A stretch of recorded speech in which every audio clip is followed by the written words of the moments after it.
I'll never forget the sting of that night. At my own sister's engagement party, surrounded by relatives and so-called friends, I overheard my mother's voice cut through the laughter. "Hannah is just so dumb." The room erupted. Glasses clinked, champagne spilled over smiles, and someone cheered, "Here's to stupid relatives with money." I stood frozen, my heart pounding, watching the people I had loved and supported turn me into a joke. To them, I wasn't family, I was a walking wallet, a gullible puppet who always said yes. I didn't shout. I didn't cry. Instead, I smiled through clenched teeth and slipped out quietly, carrying their laughter with me like a knife in my back. They thought they had me figured out, that I'd keep paying, keep nodding, keep being their fool. But a month later, when they planned another celebration at my country house, I was ready. My name is Hannah, I'm 34, and if you looked at my life on paper, you'd probably think it was perfectly ordinary. I live in a modest apartment in the city, work as a senior account manager for a trading firm, and try to keep myself busy enough not to dwell too much on the messy parts of my past. 3 years ago, I divorced my husband Daniel. It wasn't explosive, no screaming fights or courtroom dramas, just two people who grew apart until there was nothing left to fight for. Thankfully, we had no children. The only thing we had to split was the country house. That house. At first, I wanted nothing to do with it. 3 bedrooms, a big patch of land, and far too many memories of weekends I'd rather forget. My plan was simple: sell it fast, pocket the money, and finally buy a modern apartment closer to work. To me, it was just an asset, nothing sentimental. But when I brought it up at Sunday dinner, my family reacted as if I had suggested burning down a church. My mother's fork clattered against her plate. My father frowned like I had betrayed some sacred tradition, and my younger sister, Lily, immediately jumped in with her wide-eyed theatrics. "Hannah, you can't sell that beautiful house. Think of the family holidays we could have there," my mom pleaded. "Yeah, hon," Lily added, reaching for my hand across the table. "Imagine barbecues, birthdays, summer nights by the fire pit. It could be like our family retreat." I wanted to laugh. For years, no one had cared about that house. Suddenly, it was a family treasure. Still, the way my mom looked at me with those practiced puppy dog eyes made it almost impossible to say no. She'd used that look on me since I was a child, and even now, as a grown woman with a demanding job, it still worked. So I agreed. I told them I'd keep the house. I signed a mortgage for my city apartment instead of paying outright, and I handed over a spare set of keys to my mother. She smiled as if I'd just given her a crown jewel. Over the next few years, that house became less of a family retreat and more of a revolving door for everyone except me. My parents went out there for weekend getaways. Lily and Jason used it for romantic escapes. My aunts and uncles treated it like a free vacation rental. During the holidays, I cooked and cleaned while they sprawled across the couches, sipping wine like they owned the place. And the truth? At the time, I didn't mind. I told myself it was worth it to see them happy. I thought maybe this was what family was all about. Sacrifice, compromise, giving more than you got. I had no idea then how wrong I was. The country house quickly transformed into what everyone proudly called our gathering spot. It sounded sweet, on the surface, family together, memories made, but in reality, I watched as the lines blurred between what was mine and what everyone else claimed as theirs. On Friday nights, I'd get texts from my mom like, "Your dad and I are heading to the house for the weekend, don't worry. We'll leave it just as we found it." Of course, that meant half-empty wine bottles in the fridge, muddy footprints on the back porch, and a pile of laundry no one bothered to do. Lily loved the house most of all. My younger sister had always been the social butterfly, the girl who wanted her life to look picture-perfect on Instagram. She and her boyfriend, Jason, started driving out there almost every other weekend.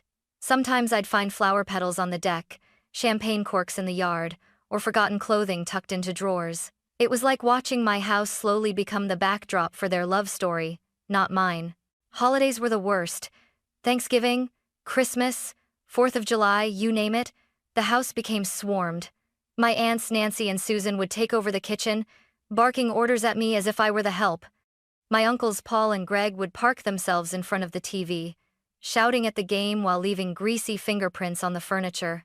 My parents, meanwhile, strutted around like proud hosts, as though the deed had their names on it, not mine.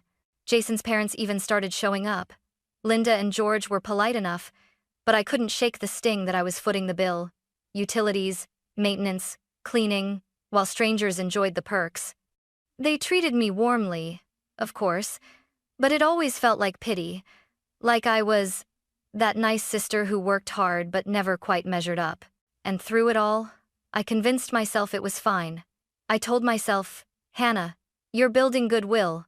They'll remember this. They'll appreciate you for keeping the family together. I clung to that narrative because the alternative that they were simply using me was too painful to admit. I worked long hours in the city, paying off my mortgage, handling the endless bills. Every month, my paycheck disappeared into two places, my apartment and that house. I rarely used it myself. Most weekends, I was too exhausted from work to even drive out. Yet whenever my family gathered there, I felt a flicker of pride. At least they were happy, right? But deep down, there was a gnawing emptiness. I'd walk into my quiet apartment on a Sunday night after they had spent the whole weekend laughing at my house, and I'd wonder, if I didn't provide, if I didn't give, would they even invite me? Would they still care if the house wasn't mine? That question would haunt me until the night I overheard the truth. It happened on a Friday night I'll never forget. Work had been brutal all week, but just as I was about to head into a late management meeting, my boss called to cancel. Half the leadership team was out sick. For once, I had a free evening. I thought, why not surprise them? My mom had mentioned everyone was gathering at the country house that night. My parents, Lily and Jason, Aunt Nancy, Uncle Paul, even Jason's parents. I could practically see them laughing around the fire pit, and I pictured myself walking in with pastries from my favorite bakery downtown. A sweet surprise, right? So I did it. I picked up boxes of chocolate croissants, fruit tarts, and lemon bars, then drove the hour out of the city, smiling to myself the whole way. I imagined the looks on their faces, the hugs, the Hannah, you shouldn't have. Maybe, I thought, this would be the night I finally felt like part of the group, not just the one footing the bills. When I pulled up, the driveway was full of cars, Mom's SUV, Dad's truck, Lily's little red sedan, Jason's black Jeep. Light spilled from every window. The place looked alive. My heart actually fluttered with anticipation as I slipped my key into the lock and eased the front door open. I heard laughter before I even stepped inside. Loud, easy, unrestrained laughter. It warmed me until I caught my mother's voice, sharp and cruel beneath it. I'm telling you, Hannah is just so incredibly dumb. The laughter swelled. My blood turned to ice. I froze in the entryway, the pastry boxes trembling in my hands. She does whatever we tell her, Mom continued, her tone smug. Like a little puppet. It's almost too easy. Remember when we convinced her not to sell this house? My father chimed in. She was ready to buy herself a new apartment outright, but we spun some story about family memories. Boom. She keeps the house, takes out a mortgage instead, and now we get to use this place whenever we want. More laughter, glasses clinked. My stomach twisted. Lily's voice cut through next, bright and casual, like she was bragging. Oh, and you guys should hear this, I ask Hannah for rent money all the time. Just call her up crying about how tight things are, and she always wires me $800, sometimes more if I lay it on thick. She never even hesitates. My hands shook so badly I thought I'd drop the pastries. That's nothing, Aunt Nancy piped up. 6 months ago I told her I needed emergency dental work, $2,000. She wired it without asking a single question. I bought myself a new sofa set. Gorgeous sectional, coffee table. Hannah basically redecorated my living room for me. They roared with laughter again, the kind that stabs at your ears. Then Uncle Paul added, I told her I had car trouble last year. She gave me $1,500. Spent it on a fishing boat. Easy money. I pressed against the wall, my breath shallow. Each word cut deeper, each laugh another knife in my chest. And then Jason's father, George, joined in. Honestly, it's like having a personal bank in the family. A bank that never asks for proof, never wants the money back. My mom raised her glass, her voice clear and triumphant. Exactly. Hannah's just a walking ATM. The best part? She doesn't even realize it. Here's to stupid relatives with money, someone shouted, and they all clinked glasses. I couldn't breathe. I couldn't move. Everything I'd done, the sacrifices, the bills, the endless yeses, reduced to a cruel punchline. Quietly, I backed out of the house, pastries still clutched in my arms. I made it to my car without a sound, started the engine, and drove away. Tears blurred the road as I whispered to myself, "They think I'm dumb. They think I'm their fool." That night I cried until my body ached, but by morning the grief had hardened into something else, something sharp. I wasn't dumb. I wasn't their puppet, and they were about to learn that. The weekend after I overheard everything was a blur of anger and disbelief. I barely left my apartment. The pastry boxes I'd bought sat untouched on the counter until the fruit tarts grew stale and the lemon bars dried out. Every time I looked at them, I felt the sting of humiliation all over again. I replayed their words in my head on a loop. Dumb, puppet, walking ATM, my own mother raising a toast. Here's to stupid relatives with money. That was me. That was what they really thought of me. I wanted to call them, to scream through the phone and demand answers. I drafted texts that ranged from furious to pleading, "How could you? Why would you say that about me? Is that really all I am to you?" But I deleted everyone. Confronting them in that moment would have given them the power again, and I was done handing over power. Instead, I made a decision. I would wait. I knew my family too well they couldn't go long without asking me for something. Money, favors, a house key, a car ride. It was only a matter of time before the next request came. And when it did, I wouldn't be caught off guard. I would be ready. During those days, I started writing everything down, every dollar I'd given Lily for rent, every time I'd wired money to Nancy, every time I'd fixed a bill my parents forgot to pay. I made a list so long it filled 3 notebook pages. Seeing it in ink, in black and white, made me sick. Tens of thousands of dollars over the years. My generosity hadn't been kindness, it had been exploitation. Still, I didn't tell a soul what I'd heard. When Mom called a few days later just to check in, her voice sugary and sweet, I forced myself to sound normal. I laughed when she told me about her book club. I asked about Dad's knee pain. I even congratulated Lily on hitting some sales goal at her boutique. Every word felt like poison in my mouth, but I stayed calm, polite, and predictable. Because the truth was, I wanted them to keep believing I was stupid. I wanted them to think I was still their puppet, still the gullible sister who always said yes. If they thought that, they'd let their guard down. And when they finally leaned on me for something big, something they thought they had in the bag, I would be there to pull the rug out from under them. It was a dangerous kind of patience, but it gave me focus. For the first time in years, I wasn't just drifting along, reacting to my family's needs. I had a plan. A quiet, deliberate plan. And sure enough, I didn't have to wait long. Just 2 weeks later, my phone rang, and my mother's voice was buzzing with excitement. Lily had gotten engaged, and, of course, they had the perfect idea for where to host the engagement party. My country house. When my mom told me Lily was engaged, her voice carried so much joy, I almost believed it was real. Almost. "Oh, Hannah, it was beautiful," she gushed. "Jason proposed last night with the most gorgeous ring. Lily is absolutely glowing. We just have to celebrate properly." I forced a smile into my voice. "That's wonderful, Mom. I'm happy for her." Good, she said quickly, as if brushing past my approval so she could get to the real point. "Now we've all been talking, and the perfect place for an engagement party is your country house. Everyone agrees it's the ideal setting." There it was. My chest tightened, but I made sure my tone stayed warm. "Of course, Mom. You know the house is always available for family." She paused, and I could almost hear her shifting into the next act. "Sweetheart, there's just one tiny little problem.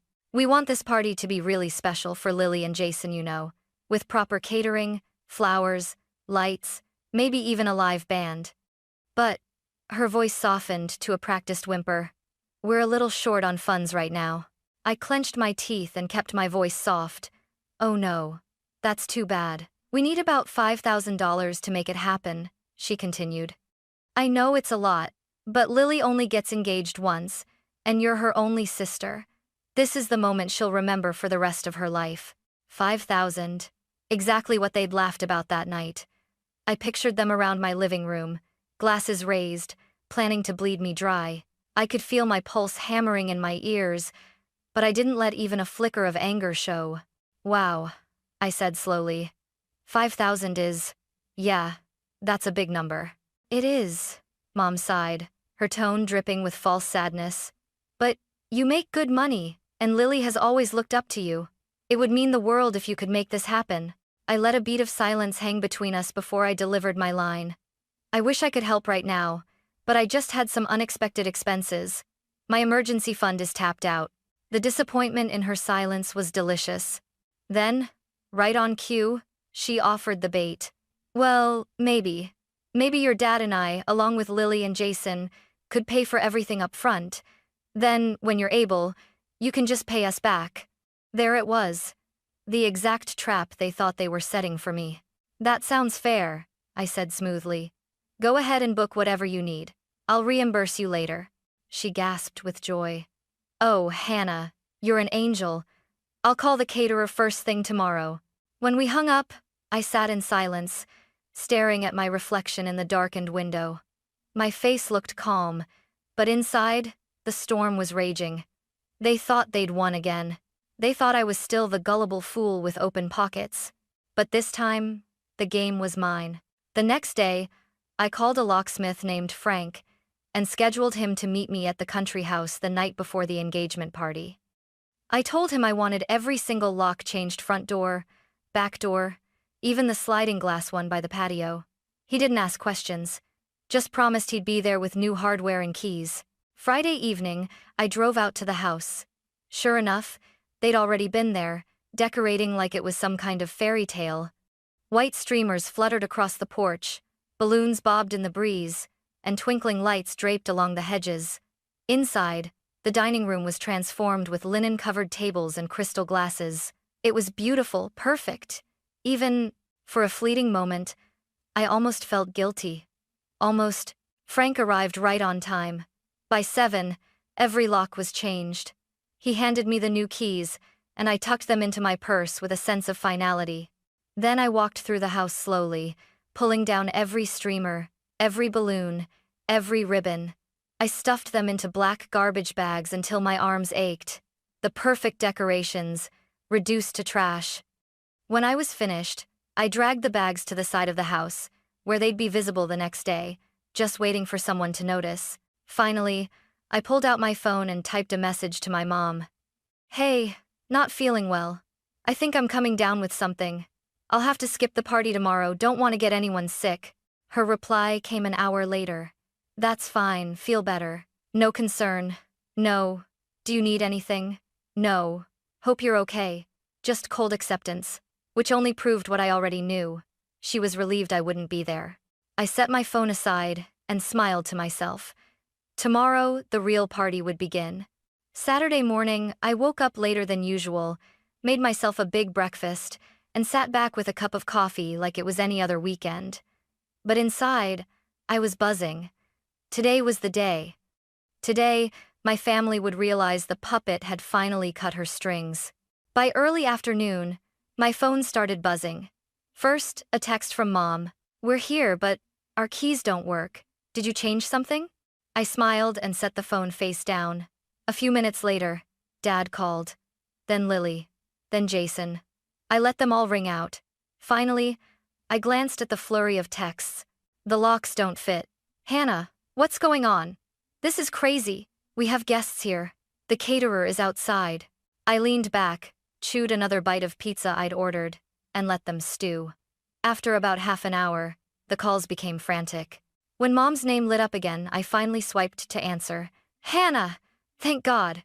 We're all standing outside your house like idiots. None of our keys work. What happened? I sipped my coffee. Weird, I said lightly. Nothing's wrong with the locks. I just had them changed yesterday. Dead silence.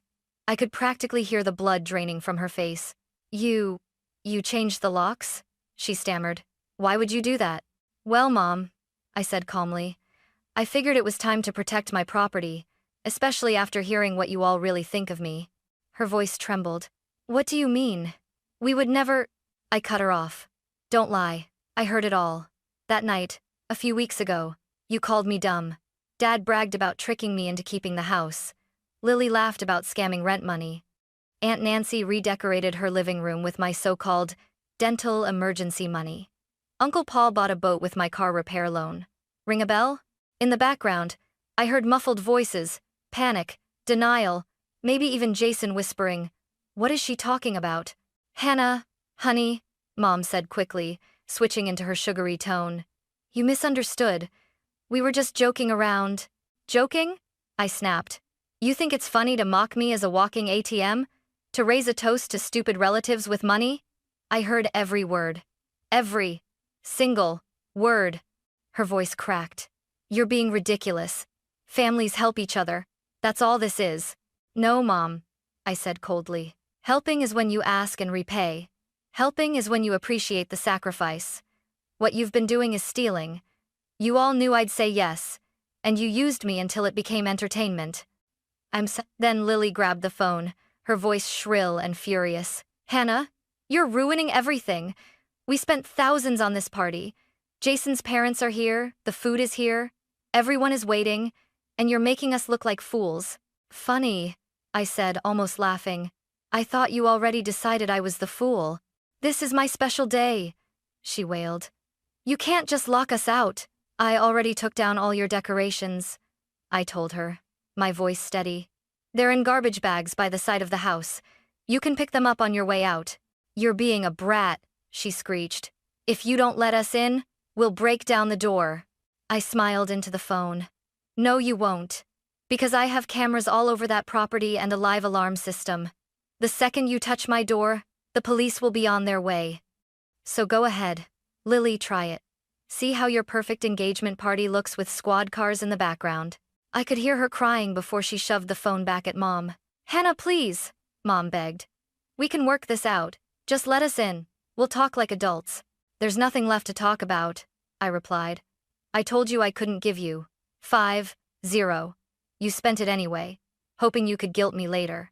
That's on you." "But we're your family," she cried. "Exactly," I said softly.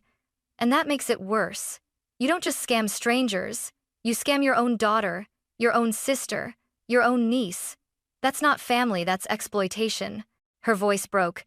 "We spent $5,000. You owe us." I laughed, sharp and humorless. "I owe you nothing.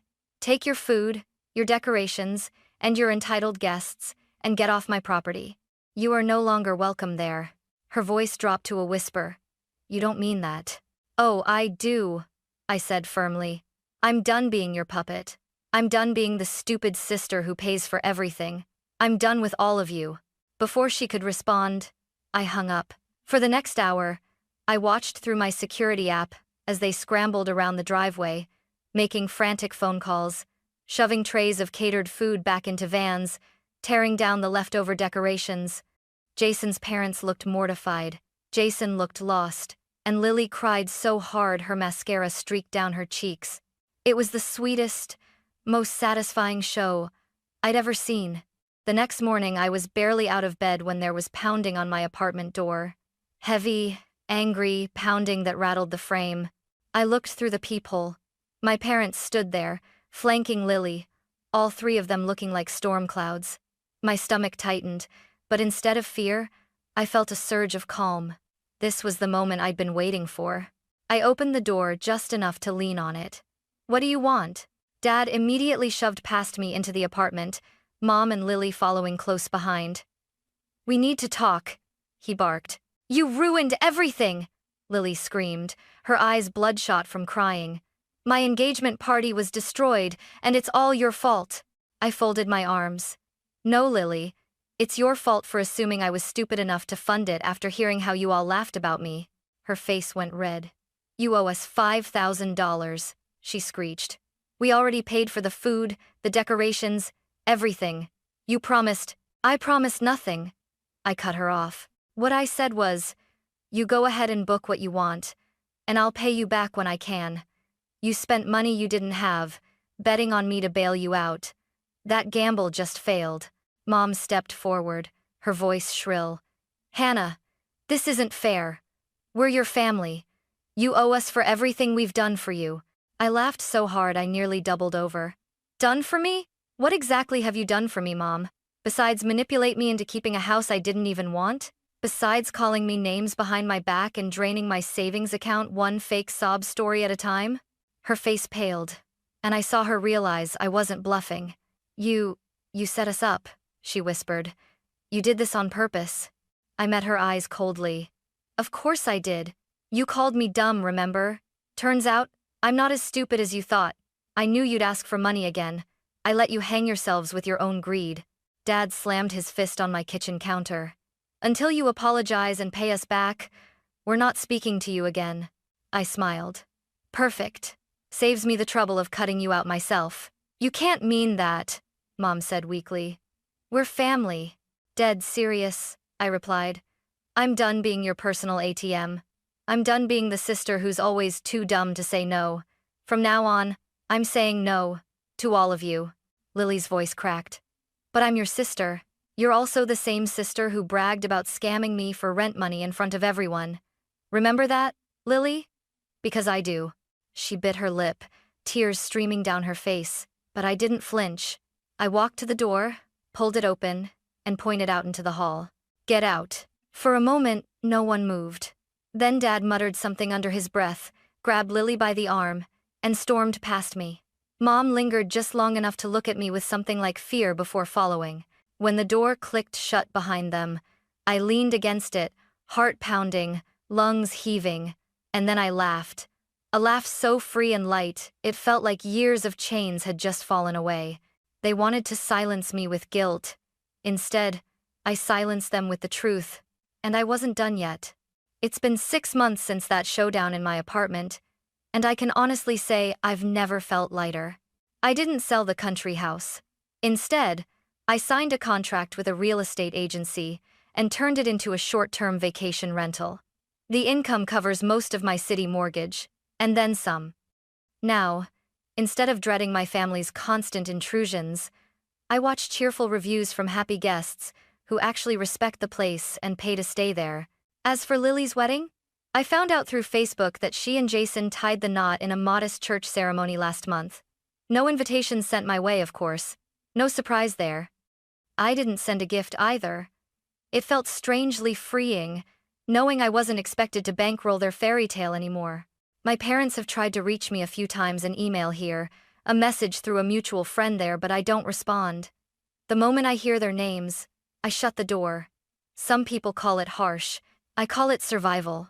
Because the truth is, my family showed me exactly how they saw me. As a fool, a wallet, a puppet they could manipulate with guilt and sentiment.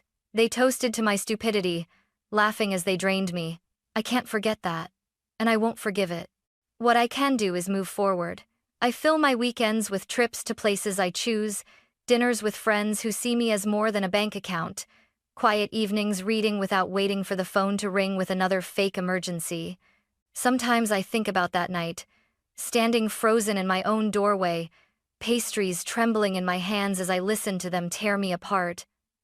Back then, I thought my world had collapsed. But looking back now, I realized something else. It was the moment I woke up. I'm not dumb. I'm not their fool. I'm not the puppet they can pull strings on whenever they please. I'm Hannah, independent, strong, and finally free.